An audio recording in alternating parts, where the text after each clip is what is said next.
Ever feel like life's just throwing curveballs? Like you're stuck in a cosmic game of, why me? You're hustling, grinding, doing your best. And then bam, something goes wrong. Big time. Well, what if I told you that ancient Eastern wisdom holds a secret key? A way to not just survive those tough times, but actually thrive because of them. In this video, we're diving deep into the idea that everything happens for a reason. I know, it sounds cliché, maybe even a little out there. But trust me, once you get this, your whole perspective on life's struggles will flip. We're going on a transformative journey inspired by philosophies of the East to unlock the hidden purpose of your experiences. Stick around, because if you miss this, you might stay stuck in that why me loop forever. But watch till the end, and you'll start seeing your life as the beautiful, intricate tapestry it truly is. Let's meet Alara. She was living her dream, running a pottery studio she built from the ground up. This was her passion, her sanctuary, her livelihood, until disaster struck. A flash flood ripped through her town, turning the studio into a muddy wasteland. I mean, imagine the devastation. Alara was crushed. Shock, disbelief, all those heavy emotions hit her hard. Her brain was screaming, why is this happening to me? It wasn't just about the business, it felt personal. She was spiraling, replaying the nightmare, finding zero answers that made sense. A deep sense of injustice consumed her. She couldn't even comprehend the scale of the loss and felt as though she was paralyzed in fear. Ever been there? I know I have. Alara desperately wanted things to go back to normal. She was clinging to the past. Now, in Eastern philosophy, there's this concept called impermanence, anicca, the understanding that everything is constantly changing, and resisting that change. That's often where a lot of our suffering begins. Think about it. We cling to happy moments, wanting them to last forever. We desperately want difficulties to vanish instantly. But life is a constant flow. So, her initial suffering stemmed directly from resisting this sudden, unwanted change. In essence, wishing reality wasn't what it was. In Alara's darkest moment, a friend swooped in, someone who understood the power of Eastern wisdom.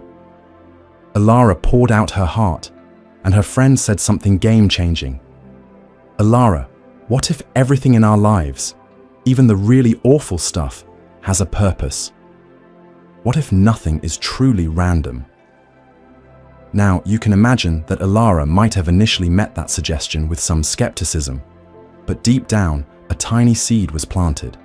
Instead of only focusing on how unfair it all was, she began to wonder if there was something, maybe just something, she could learn from this mess. This idea of challenges as opportunities for growth is central to many Eastern philosophies. Look, no one enjoys suffering. It sucks. But it can also be a powerful revealer, showing us things about ourselves and the world that we'd never notice otherwise. It invites us to consider that every experience, joyful or painful, has a deep purpose, that there aren't really any accidents. And that's why Alara's decision to simply listen, even when she was completely overwhelmed, was such a critical first step. Even something as mundane as cleaning up started to feel different, like she was searching for a hidden message. It's like the universe is whispering, hey, there's a lesson here, even if we can't quite hear it yet. Okay, reality check time. Alara had to deal with the insurance company, and here's where things got even more interesting. Turns out, her insurance wasn't enough. Plus, her business continuity plan, non-existent. This wasn't some random act of the universe. It was a direct result of her past choices. This brought on regret, but also a huge wave of personal responsibility. Her thoughts shifted from solely blaming the flood to acknowledging her own role in the extent of its impact. This is karma. But forget that cosmic payback idea you might have heard. Karma is really just cause and effect, the natural law that says every action, thought, and intention creates a consequence. Think of it like this. What we put out there always comes back in some form, even if we don't see it right away. So, because Ilara hadn't planned ahead, the flood caused even more damage than it might have otherwise. But here's the empowering part. She realized she had some control. Instead of just blaming fate or bad luck, she started seeing how her own choices contributed to the situation. That's when Ilara took action, meticulously researching insurance and developing a real business plan for the future. It clicked for her. Her future success wasn't just about things outside of her control, it was about her own proactive, mindful actions. Then, something amazing happened. The community rallied around her. Neighbors showed up to help. Local businesses offered resources. Even old customers donated money. The community's support brought on surprise and profound gratitude. Her thoughts expanded beyond her own individual loss to recognize the intricate web of connection that bound her to her community. It sounds cheesy, but it worked in her favor that she had built a strong connection with the community through her studio. This is interdependence in action, the beautiful idea that we're all connected, like threads in a giant web. What we do, big or small, ripples out and touches the lives of others. It underscores that the karma we create has a collective impact, reaching far beyond ourselves. Ilara's action of gratefully accepting the help and feeling that renewed sense of hope really highlighted the power of those connections. The goodwill she generated through her business, all that positive energy, it came back to her when she needed it most. The studio was shut down, forcing Ilara into downtime. At first, she was probably a restless and perhaps even anxious, wanting to get back to work. But slowly the magic started happening. Her thoughts, no longer consumed by the immediate pressures of work, turned inward. She started sketching new designs, experimenting with different clays, and reconnecting with the foundational artistic drive that had led her to open the studio in the first place. This period of stillness gave her a whole new perspective. She wasn't clinging to how things used to be.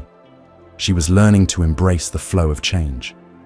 And this is a powerful idea in Eastern thought, that loss and endings aren't just setbacks. They can actually create opportunities for renewal. It's about learning to let go of what no longer serves us, trusting that every change, even the difficult ones, can lead us to a new phase of growth. Ilara's action of allowing herself to just engage with her art without all the business pressures was a form of letting go, trusting that this unexpected pause held a hidden potential. And in that stillness, she rediscovered her passion and began crafting a new vision for her studio. As Ilara rebuilt her brainchild, she was a different person. The bitterness was gone, replaced by resilience, gratitude, and a clear vision. The flood wasn't just a tragedy, it was a catalyst. It stripped away the fluff and revealed deeper truths. The pain had lessened, replaced by a growing sense of wisdom and acceptance. Her thoughts were no longer dominated by the question, "Why me?" but by a profound understanding of, "What can I learn from this?" This embodies acceptance, acknowledging reality without resistance, which leads to inner peace. We need to embrace the lessons that hard situations offer. Her actions in rebuilding her studio were now infused with this newfound understanding, marked by more thoughtful planning, a deeper appreciation for her community, and a renewed commitment to her artistic core. Instead of asking, "Why is this happening to me?" we can ask ourselves, "What can I learn from this?" This shift in perspective allowed Ilara to not just rebuild her studio, but to rebuild her life with a deeper sense of purpose and inner peace. She transformed from that mud into a lotus. She realized even from the depths of devastation, something beautiful and resilient could emerge.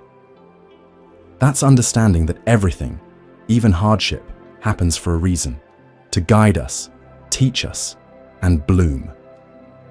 Ilara's story is proof. Everything happens for a reason, even when that reason is hidden. I really want you to take a moment and reflect on those points. Your transformation starts now.